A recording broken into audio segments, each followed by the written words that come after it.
Pernahkah kalian mendengar kisah seorang nelayan muda yang menangkap makhluk misterius dari laut?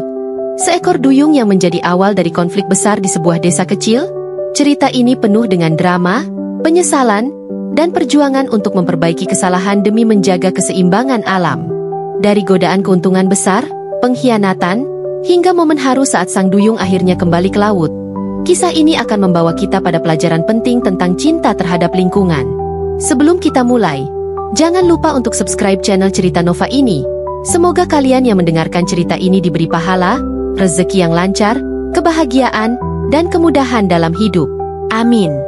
Ayo, mari kita simak cerita selengkapnya. Bagian 1. Nelayan dan penemuan ajaib. Pagi itu, sinar matahari mulai mengintip dari balik cakrawala, menciptakan kilau keemasan di permukaan laut. Awan, seorang nelayan muda berusia 25 tahun, mendayung perahunya menuju perairan yang lebih dalam. Suara burung camar yang melintasi langit biru menjadi teman setianya. Ia menggenggam jaring ikan dengan tangan yang penuh kapalan, hasil bertahun-tahun bergelut dengan ombak. Hari itu tampak seperti hari biasa, namun awan merasakan firasat yang aneh. Laut begitu tenang, seolah menyimpan rahasia besar di dasarnya. Saat melemparkan jaring ke laut, awan merasa ada sesuatu yang tidak biasa. Jaringnya terasa berat, jauh lebih berat dari biasanya. Dengan sekuat tenaga, ia menariknya ke atas, berharap mendapatkan tangkapan besar yang bisa memberinya cukup uang untuk kebutuhan keluarganya. Namun, ketika jaring itu muncul ke permukaan, ia tertegun. Di antara ikan-ikan kecil yang terperangkap, ada sosok yang tak pernah ia bayangkan. Makhluk itu menyerupai manusia, namun memiliki ekor panjang bersisik perak yang berkilauan di bawah sinar matahari. Ia tersentak mundur, hampir kehilangan keseimbangan di perahunya. Duyung itu tampak terluka, dengan beberapa sisiknya terkelupas dan darah mengalir pelan dari luka di ekornya. Ia membuka matanya, menatap awan dengan pandangan penuh kesedihan, seolah meminta tolong. Awan terdiam. Otaknya berusaha memahami apa yang sedang dilihatnya. Apa ini mimpi? Pikirnya. Namun, dinginnya air yang menetes dari jaring membuatnya sadar bahwa ini nyata. Ia ingin segera melepaskannya kembali ke laut, tetapi ketakutan dan rasa ingin tahu menghalanginya. Di tengah kebingungannya, suara dari jauh memecah keheningan. Beberapa nelayan lain yang sedang melaut mendekat, penasaran dengan apa yang ditangkap awan. Mereka segera bergabung di sekitarnya, mengintip makhluk tersebut dengan tatapan takjub dan serakah. Ini bisa jadi tiket keluar dari kemiskinan kita, Awan, ujar seorang nelayan tua bernama Pak Karim. Awan hanya diam, merasa terjebak antara moral dan peluang yang mungkin datang. Ketika mereka akhirnya kembali ke desa, berita tentang tangkapan Awan segera menyebar. Anak-anak berlari-lari, ibu-ibu meninggalkan pekerjaan rumah, dan para pria berkumpul di tepi pantai untuk melihat makhluk misterius itu. Awan merasa jantungnya berdebar. Ia hanya ingin hari itu berakhir, tetapi sebaliknya, ia malah menjadi pusat perhatian. Pak Seno, seorang pengusaha kaya di desa itu, muncul di tengah kerumunan dengan senyum lebar di wajahnya. Benda ini bisa jadi emas, Awan. Kalau kau menyerahkannya padaku, aku akan membuatmu kaya, katanya sambil menepuk bahu Awan. Awan hanya menunduk. Pandangannya terpaku pada duyung yang kini diletakkan di dalam ember besar yang berisi air. Makhluk itu tampak semakin lemah. Ekornya tak lagi berkilauan seperti saat pertama kali ditemukan. Hati kecil Awan berteriak, ingin membawanya kembali ke laut. Namun, tekanan dari orang-orang di sekitarnya terlalu besar. Ia tak ingin mengecewakan keluarganya yang hidup pas-pasan. Dengan berat hati, ia akhirnya mengangguk kepada Pak Seno, meski perasaan bersalah mulai menyelimuti dirinya. Bagian 2. Penyelidikan keberadaan duyung. Gedung tua bekas gudang beras di tepi desa kini berubah menjadi tempat yang ramai. Pak Seno dengan cepat mengubahnya menjadi akuarium darurat. Dindingnya dicat biru laut, dan kolam besar dibangun dari kaca tebal yang didatangkan dari kota. Di dalam kolam itu, duyung yang diberi nama Lara oleh penduduk desa terkurung, berenang pelan dengan pandangan kosong. Tiket masuk dijual dengan harga murah, dan orang-orang dari kota besar mulai berdatangan untuk melihat keajaiban ini. Lara menjadi atraksi utama, tetapi kondisi tubuhnya semakin memburuk. Di tengah keramaian, seorang wanita muda dengan kacamata bulat dan ransel besar berdiri di barisan pengunjung. Ia adalah Dr. Maya, seorang biologis kelautan dari universitas terkemuka di kota. Ia telah mendengar kabar tentang duyung ini dari berita lokal dan memutuskan untuk menyelidikinya sendiri. Saat ia melihat Lara dari dekat, hatinya bergetar. Lara bukan hanya makhluk mitos. Ia adalah spesies laut yang mungkin tak pernah dikenal sebelumnya. Maya merasa marah sekaligus sedih melihat makhluk ini dijadikan tontonan. Maya mendekati Pak Seno, berusaha berbicara secara ilmiah dan logis. "Pak, makhluk ini tidak seharusnya berada di sini. Ia makhluk laut yang sensitif. Jika terus berada di penangkaran seperti ini, ia akan mati." Namun, Pak Seno hanya tertawa kecil dan menjawab, "Bu, ini bisnis. Orang-orang membayar mahal untuk melihatnya. Lagi pula, dia terlihat baik-baik saja, kan?" Maya menahan emosinya, tetapi ia tahu ia harus bertindak sebelum semuanya terlambat. Sementara itu, Awan mulai merasa dihantui rasa bersalah. Setiap malam, ia mendatangi gedung itu dan melihat Lara dari balik kaca. Makhluk itu tampak semakin tak berdaya. Kadang-kadang, ia mendengar Lara mengeluarkan suara lirih seperti tangisan. "Apa yang sudah kulakukan?" pikir Awan. Ia ingat bagaimana ayahnya dulu mengajarkan untuk menghormati laut dan makhluk di dalamnya. Perasaan bersalahnya semakin besar ketika ia melihat anak-anak desa yang tertawa-tawa di depan kaca, tidak menyadari penderitaan Lara. Maya, yang menyadari potensi Awan untuk membantu, mendekatinya suatu malam.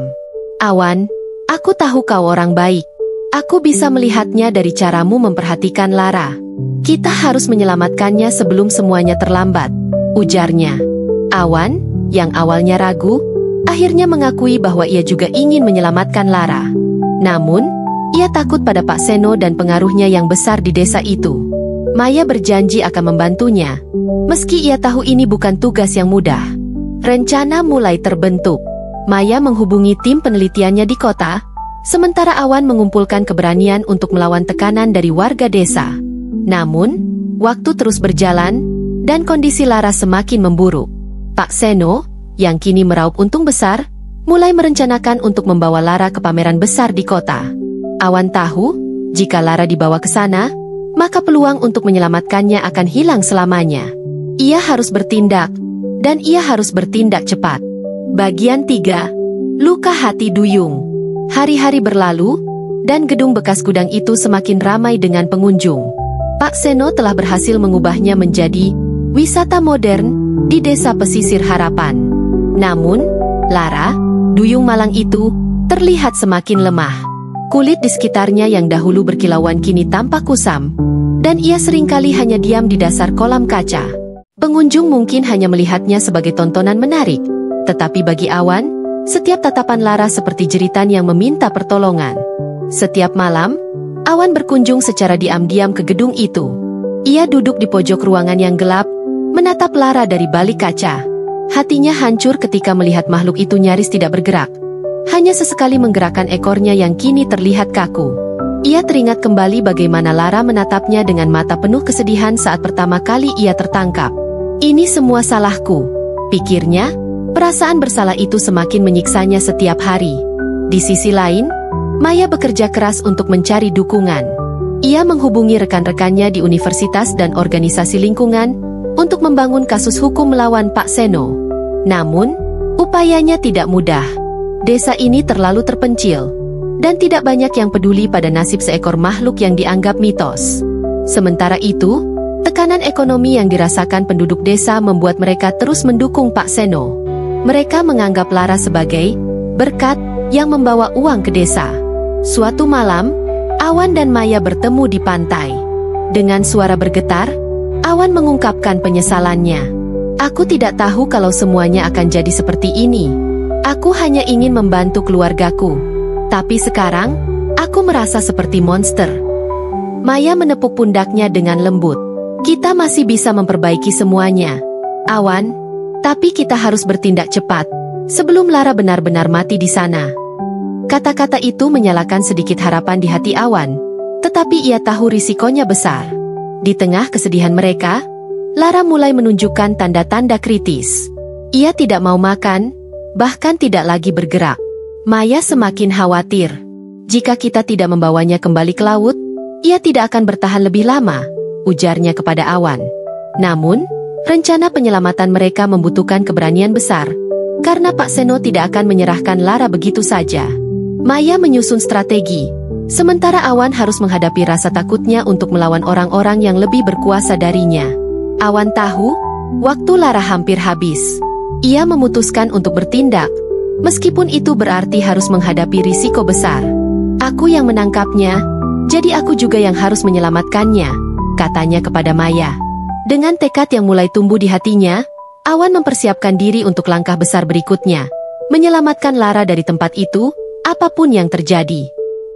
Bagian 4. Pertarungan di malam hari. Malam itu turun hujan deras. Suara gemuruh guntur dan percikan air hujan menambah ketegangan di udara. Gedung bekas gudang yang kini menjadi akuarium tampak sepi, dengan hanya satu penjaga yang berjaga di pintu. Awan mengenakan jas hujan lusuh dan membawa peralatan seadanya. Bersama Maya, ia menyelinap melalui pintu belakang yang biasanya digunakan untuk membawa suplai makanan ke akuarium. Lampu di dalam gedung remang-remang, hanya menyisakan sorotan redup yang menerangi kolam kaca tempat Lara berada. Awan mendekati kaca itu dengan hati-hati, melihat Lara yang kini hampir tak bergerak. Ia mengetuk kaca dengan lembut, mencoba membangunkan makhluk itu. Mata Lara terbuka perlahan, tapi pandangannya kosong, seolah menyerah pada nasib. Awan menggigit bibirnya, menahan air mata yang hampir jatuh. "Aku akan membawamu pulang," bisiknya pelan. Namun, saat Awan dan Maya bersiap untuk mengangkat Lara keluar dari kolam, pintu utama terbuka dengan keras. Pak Seno dan beberapa anak buahnya masuk dengan membawa senter. "Apa yang kalian lakukan di sini?" Suara Pak Seno menggema di ruangan itu. Maya mencoba menjelaskan bahwa Lara sedang sekarat dan harus dilepaskan ke laut. Namun, Pak Seno hanya tertawa dingin. "Kalian pikir saya akan melepaskan aset berharga ini? Tidak ada yang bisa menghentikan saya," katanya sambil melangkah mendekat. Ketegangan meningkat saat anak buah Pak Seno mencoba menangkap Awan dan Maya. Terjadi pergumulan sengit di dalam gedung itu. Awan berusaha melindungi Maya sambil tetap fokus pada misinya. Ia melawan dengan segala kekuatan yang dimilikinya, meskipun jumlah mereka kalah banyak. Di tengah kekacauan itu, Maya berhasil memecahkan salah satu sisi kaca kolam dengan alat berat yang ia bawa. Air bercampur pecahan kaca mengalir deras ke lantai, dan Lara terlempar keluar dari kolam. Awan segera mengangkat Lara dengan susah payah. Makhluk itu terasa berat dan licin, tetapi Awan tidak peduli. Ia berlari menuju pintu belakang, diikuti oleh Maya. Para penjaga berusaha mengejar, tetapi mereka tergelincir di lantai yang basah oleh air dari kolam. Pak Seno berteriak marah, tetapi suara hujan deras di luar mengaburkan semuanya. Awan dan Maya berhasil keluar dari gedung, membawa Lara ke sebuah truk kecil yang telah mereka siapkan. Hujan masih turun dengan deras ketika mereka melaju menuju pantai. Lara tergeletak lemah di dalam bak truk, sementara Awan terus memeganginya agar tetap tenang. "Bertahanlah, Lara. Kami akan membawamu pulang," kata Awan dengan suara gemetar. Perjalanan itu penuh ketegangan. Tetapi di hati Awan, ada sedikit rasa lega. Ia tahu ia sedang melakukan hal yang benar, meskipun ini mungkin berarti ia harus kehilangan segalanya. Bagian 5. Drama di tengah kerumunan. Keesokan paginya, berita tentang pencurian duyung segera menyebar di desa. Pak Seno dengan marah mengumpulkan warga, menyebut Awan dan Maya sebagai penghancur rezeki desa. "Mereka telah mencuri keajaiban kita. Duyung itu milik desa ini, milik kita semua," seru Pak Seno di tengah kerumunan yang mulai riuh. Sebagian warga, yang bergantung pada keuntungan dari pameran Lara, mulai murka. Mereka mendukung Pak Seno untuk menuntut agar Lara dikembalikan. Di sisi lain, Awan dan Maya telah sampai di pantai. Mereka dengan hati-hati membawa Lara ke tepi air. Namun, tubuh Lara tampak semakin lemah. Napasnya terputus-putus. Maya memeriksa kondisinya dengan cepat. "Dia butuh segera kembali ke laut, atau dia tidak akan bertahan," kata Maya dengan nada panik. Awan, dengan air mata di pelupuk matanya, memeluk Lara untuk terakhir kalinya sebelum mencoba membawanya ke air. Namun, saat itu, kerumunan warga dan Pak Seno muncul di pantai dengan amarah membara. "Awan, berhenti sekarang juga. Kalau kau lepaskan duyung itu, kau akan menyesal," teriak Pak Seno sambil menunjuk ke arah Awan. Warga mulai mengelilingi mereka, dan situasinya semakin panas. Maya mencoba berbicara dengan kerumunan, menjelaskan bahwa Lara sedang sekarat dan butuh dilepaskan ke laut. Namun, teriakan mereka ditenggelamkan oleh kemarahan warga yang merasa kehilangan sumber penghasilan mereka. Dalam momen itu, Lara mengeluarkan suara pelan, seperti nyanyian lembut yang membuat semua orang di pantai terdiam. Mata Lara menatap langsung ke arah awan, seolah-olah memohon terakhir kalinya. Suara itu membawa ketenangan singkat di tengah ketegangan. Tetapi Pak Seno memecah keheningan dengan berteriak, "Itu hanya trik. Jangan percaya. Tangkap mereka." Beberapa warga mulai maju, tetapi Awan berdiri di depan Lara, melindunginya dengan tubuhnya. Di tengah situasi yang hampir lepas kendali, Maya memanggil perhatian warga dengan sebuah pengakuan. Lara bukan hanya seekor duyung. Dia adalah makhluk hidup yang layak mendapatkan kebebasan. Jika kita membiarkannya mati, maka kita kehilangan lebih dari sekadar makhluk ini. Kita kehilangan rasa kemanusiaan kita, serunya dengan lantang. Kata-katanya menggugah sebagian warga yang mulai ragu. Sementara itu, Awan memeluk Lara dengan erat, siap mempertaruhkan segalanya untuk membebaskannya. Bagian 6, solusi untuk Lara. Ketegangan di pantai mencapai puncaknya. Beberapa warga yang mulai tersentuh oleh ucapan Maya mulai memihak Awan. Mungkin dia benar, kata seorang nelayan tua yang mengenang masa-masa ketika laut dihormati, bukan dieksploitasi. Namun, Pak Seno tetap bersikeras dan memerintahkan anak buahnya untuk merebut Lara. Ketika situasi hampir tak terkendali, datang seorang pejabat lingkungan hidup dari kota yang dipanggil Maya sebelumnya. Pejabat tersebut, bersama timnya, membawa dokumen hukum yang menyatakan bahwa eksploitasi makhluk laut langka seperti Lara melanggar hukum konservasi. Makhluk ini harus segera dilepas ke habitat aslinya. Jika tidak, akan ada sanksi berat untuk siapapun yang mencoba menghalangi, katanya dengan tegas. Pak Seno, yang awalnya begitu percaya diri, mulai panik. Warga pun mulai memahami bahwa mereka telah salah mempercayai Pak Seno. Dengan dukungan warga yang berubah haluan, Awan dan Maya membawa Lara ke tepi laut. Mereka berdua, bersama tim dari pemerintah, mempersiapkan pelepasan Lara ke air. Awan berlutut di tepi pantai, memegang tubuh Lara yang dingin untuk terakhir kalinya. "Maafkan aku, Lara. Aku salah. Aku berharap kau bisa memaafkan kami semua," bisiknya. Air mata mengalir di pipinya saat ia dengan perlahan membawa Lara ke air. Ketika tubuh Lara menyentuh air laut, sesuatu yang luar biasa terjadi. Lara, yang tampak hampir tak bernyawa, mulai bergerak. Warna perak di ekornya kembali bersinar, dan ia mengeluarkan suara lembut seperti nyanyian. Semua orang di pantai, bahkan Pak Seno, terdiam, menyaksikan keajaiban itu.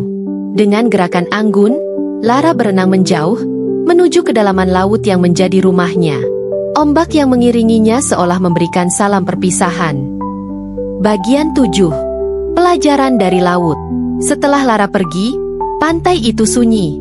Warga berdiri dalam diam, merenungkan apa yang baru saja terjadi. Maya berbicara kepada mereka dengan lembut. "Kita semua telah belajar sesuatu hari ini. Laut bukan hanya sumber penghidupan, tetapi juga rumah bagi makhluk-makhluk yang harus kita hormati. Jika kita menghancurkan alam, kita juga menghancurkan diri kita sendiri." Kata-katanya menggema di hati setiap orang. Awan, meski merasa kehilangan, juga merasakan beban besar yang terangkat dari dadanya. Ia memutuskan untuk mengubah cara hidupnya. Bersama Maya, ia mulai mengedukasi warga tentang pentingnya menjaga ekosistem laut. Desa Pesisir Harapan perlahan-lahan berubah menjadi contoh desa yang peduli pada lingkungan. Wisata edukasi tentang laut mulai dikembangkan, menggantikan atraksi-atraksi yang eksploitatif. Pak Seno, yang merasa malu dengan tindakannya, akhirnya meninggalkan desa. Namun, ia meninggalkan sebagian hartanya untuk membantu mendanai program konservasi laut yang diinisiasi oleh Maya dan Awan. Warga desa kini bekerja bersama untuk menciptakan peluang baru yang lebih berkelanjutan, tanpa harus merusak alam. Di sebuah senja, beberapa bulan setelah Lara dilepaskan, Awan duduk di tepi pantai, memandangi laut yang tenang. Ia tersenyum kecil, teringat pada Lara yang mungkin kini berenang bebas di kedalaman laut. "Terima kasih telah mengajarkanku, Lara," bisiknya pelan. Ombak lembut menyentuh kakinya, seolah menjawab ucapan itu. Bagi Awan, ini adalah awal baru, bukan hanya untuk dirinya, tetapi untuk seluruh desa pesisir harapan.